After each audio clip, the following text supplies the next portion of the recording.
नमस्कार दोस्तों, कैसे हैं आप सब लोग। उम्मीद करता हूं स्वस्थ होंगे, व्यस्त होंगे, जबरदस्त होंगे। तो साथियों, बात करेंगे उत्तराखंड सहायक शिक्षक भर्ती 2024 2906 पदों पर जो ऑनगोइंग है, उसमें माननीय सर्वोच्च न्यायालय का ऑर्डर और उसके बाद फिर माननीय उच्च न्यायालय नैनीताल का ऑर्डर आने के बावजूद भी आखिर 6 काउंसलिंग अभी तक क्यों नहीं हुई,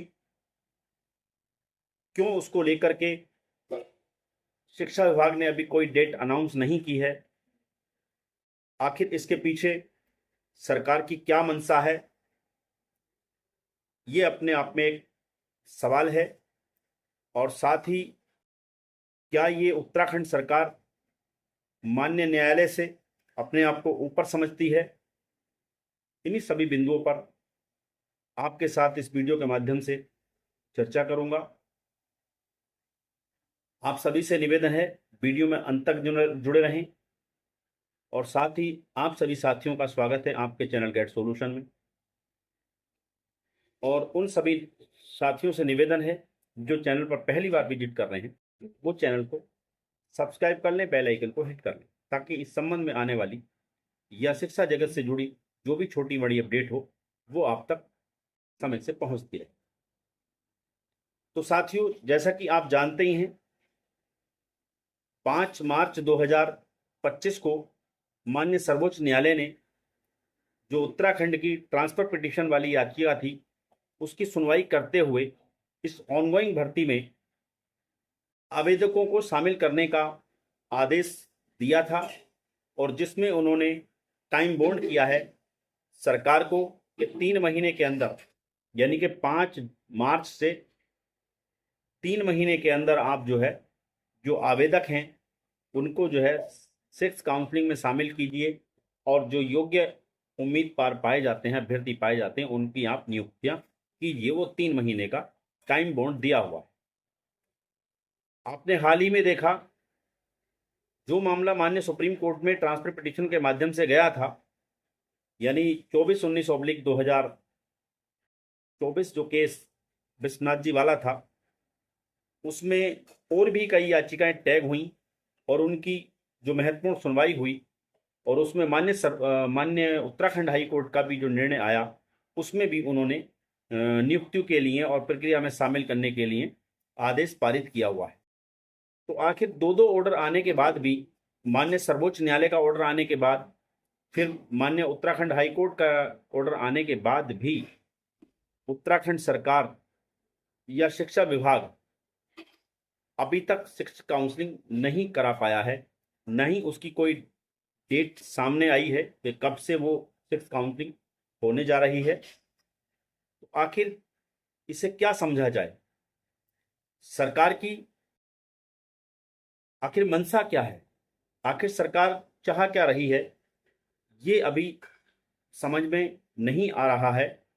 क्योंकि 15 अप्रैल 2025 को उत्तराखंड शासन की तरफ से शिक्षा विभाग को एक पत्र जरूर लिखा गया था कि जो NIS DLED अभ्यर्थी हैं, पूर्व में आवेदन कर चुके हैं, उनकी और जो DLED अभ्यर्थी हैं उनकी संयुक्त मेरिट बनाई जाएगी। ये बात कही गई थी शिक्षा विभाग की तरफ, शासन की तरफ से शिक्षा विभाग को। और जो टाइम बाउंड माननीय सर्वोच्च न्यायालय ने दिया हुआ है, उसके हिसाब से चीज़ों को आगे बढ़ाया जाए, ये उस लेटर में था। तो कहीं ना कहीं लग रहा था कि मामला आगे बढ़ रहा है और बहुत जल्दी हमें 6 काउंसलिंग की डेट मिल जाएगी और 6 काउंसलिंग देखने को मिलेगी। लेकिन 15 अप्रैल की हम बात करें तो आज जैसा कि 9 मई हो गई है, तो लगभग 15 दिन, एक महीना लगभग होने वाला है, और 4-5 दिन बाद 1 महीना हो जाएगा उस जो शिक्षा विभाग को शासन की तरफ से पत्र जारी हुआ था, उसको हुए भी लगभग 1 महीना होने वाला है। उसके बावजूद भी अभी कोई 6 काउंसलिंग को लेकर के कोई भी सुगबुगाहट नहीं है, कोई भी उसका अता पता नहीं है। तो सवाल सरकार की मंशा पर जरूर खड़ा होता है कि आखिर सरकार चाहती क्या है, क्या इस भर्ती को और लटकाना चाहती है? क्या सरकार जो है माननीय सर्वोच्च न्यायालय से, माननीय उच्च न्यायालय से अपने आप को ऊपर समझती है, जो उसके आदेशों को ताक पर रख करके आंख नाक कान बंद किए हुए बैठी हुई है? समझ से परे की चीज है। हालांकि एक अभी लेटेस्ट न्यूज़ ये है कि कल 8 मई को जो है माननीय उत्तराखंड हाई कोर्ट में एक मामला और लगा हुआ था, जिसकी कल सुनवाई हुई है। और वो मामला था विश्वनाथ जी के द्वारा ही लगाया गया मामला था, कंटेप्ट का मामला था वो, जिसके बारे में अपनी पूर्व की वीडियो में मैंने आपसे जिक्र किया है। तो वो केस जो है कल उसमें सुनवाई हुई है, और जहाँ तक मुझे जानकारी मिल पा रही है उस हिसाब से जो है वो केस डिस्पोज ऑफ हो गया है। और उसमें जो है जानकारी इस तरह की मिली है कि उस केस को जो है जानबूझकर ही जो है, जो एनआईएस लीडर हमारे विश्वनाथ हैं, विश्वनाथ जी हैं, उन्होंने जो है जानबूझ के उसको जो है डिस्पोज कराया है, डिसमिस कराया है। और जानकारी ये भी मिल रही है कि बहुत जल्दी जो है आपको एक फ्रेश केस देखने को मिलेगा बीएड के एग्नेस्ट। जो चयनित बीएड है उत्तराखंड में, उसको लेकर के एक नया केस आपको देखने को मिल सकता है। क्योंकि हालांकि अभी इस बारे में एक पूरी तरह से कह पाना बड़ा मुश्किल है, जब तक कि ऑर्डर हमारे सामने नहीं आएगा। अभी ऑर्डर अपलोड नहीं हुआ है, लेकिन मोटा मोटी जो जानकारियां मिली हैं कल की हियरिंग को लेकर के, उसके हिसाब से मैं आपको बता रहा हूं कि ये केस डिस्पोज हो गया है, कंटेप्ट का केस जो डिस्पोज हो गया है। और इसमें जो है, जो एनएस जो पक्षकार है, जो विश्वनाथ सर हैं, उन्होंने उसमें न्यायालय से ये चीज अनुमति मांगी है। उसमें ये बात कही गई है कि हम फ्रेश केस कर सकें, ये अनुमति वहां से मिली है। हालांकि इस चीज की मैं अभी कोई ऑथेंटिक पुष्टि नहीं करता हूं, जब तक कि वो ऑर्डर सामने ना आ जाए। जैसे ही वो ऑर्डर आएगा, मैं उस पर एक विस्तृत विस्तृत वीडियो आपको जरूर दूंगा, कि आखिर उस वीडियो में आपको पता लग सके, आपको ये बता पाऊं कि आखिर जो 8 मई को जो सुनवाई हुई है कंटेप्ट वाले मामले में, वो आखिर किस टर्म्स के तहत जो है डिस्पोज ऑफ हुआ है, आखिर वो क्यों डिसमिस हुआ है।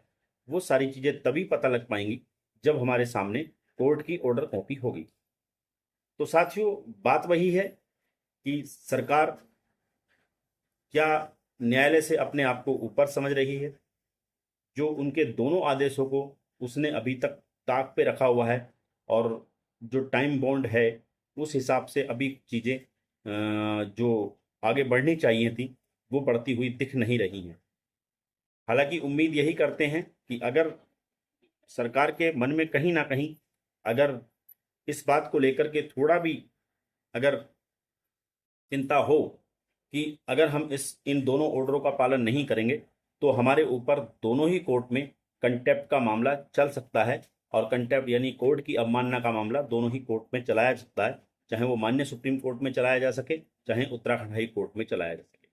तो अगर जरा भी कहीं अगर सरकार को इस चीज़ की चिंता है, या इस बारे में वो सोच रही है, तो मैं उम्मीद कर सकता हूँ कि अभी जो है लगभग आने वाले हफ्ता 10 दिन में 6 काउंसलिंग उन्हें करानी चाहिए, देखने को मिल सकती है। बहरहाल अभी चूंकि सरकार की तरफ से या शिक्षा विभाग की तरफ से कोई ऐसी ऑथेंटिक जानकारी नहीं निकल के आ रही है 6 काउंसलिंग को लेकर के, क्योंकि आप लोगों के लगातार जो मेरी आजकल वीडियो चल रही हैं, सब में लगातार आपका यही एक सवाल था कि 6 काउंसलिंग कब हो रही है, क्यों नहीं हो रही है। तो अभी कह पाना बड़ा मुश्किल है कि 6 काउंसलिंग क्यों नहीं हो रही है, इस बारे में बड़ा मुश्किल कह पाना है।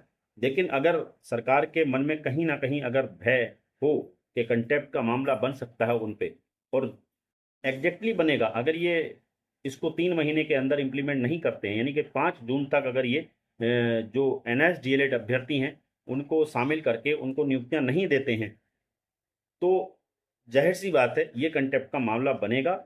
और अंततः जो कंटेप्ट के मामले में कोर्ट की लताड़ खाने के बाद ये फिर एनएस डीएलएड वालों को शामिल करेंगे और नियुक्तियां देंगे।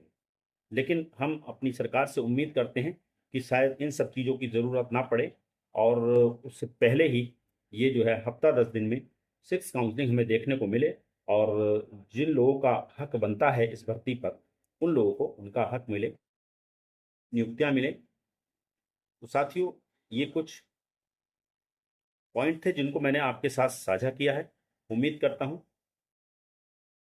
वीडियो सार्थक लगी होगी।